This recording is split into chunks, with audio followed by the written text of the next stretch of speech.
Naomba niache kwanza. Bwana, lakini zungumzia tu mchezo kawaida tu. Unaona ule ni mchezo mzuri? Ule unaona ni mchezo mzuri? Naomba niache. Kwa nini kimesababisha mpaka matokeo haya? Wewe ulikuwa unaonyesha pale mpira. Wewe ulikuwa unaonyesha. Msipende watu tuanze kuongea vitu ambavyo vilikuwa viko hadharani. Kwanza kabla mpira sisi tukishajua kwamba matokeo labda usilie basi, elezea labda kilichotokea. Nini hasa kilikuwa kikwazo cha nyinyi kutoshinda labda? Tunaumia sisi mashabiki na sio wachezaji. Sisi ndo tunaumia. Wanafikiri tunasema vipi kule mtaani kule tunasema esi nini? Esi ona ni halali ya matokeo.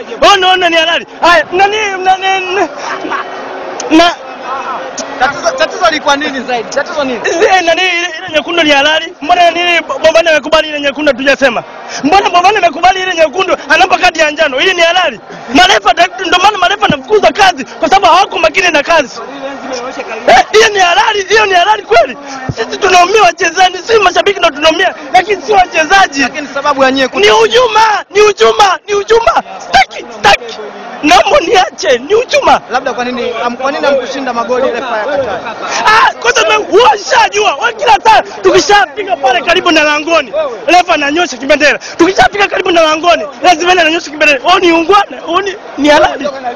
Ni halali hiyo. Sisi tunaumia mashabiki na si wachezaji. Wanafikiri kule nikienda nyumbani nitafika vipi?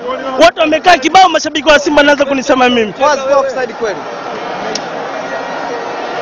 Ile kadi nyekundu ambayo amekiri na Bobani kwa nini asipewe? Anapewa kadi ya njano. Angalia alivyomuumiza Kevin Ondani pale, kaumia mpaka leo hajacheza. Mnafanyia hujuma.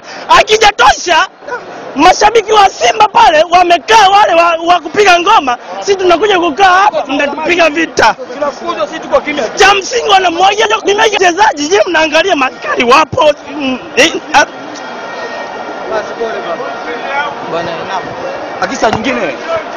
Acha wewe.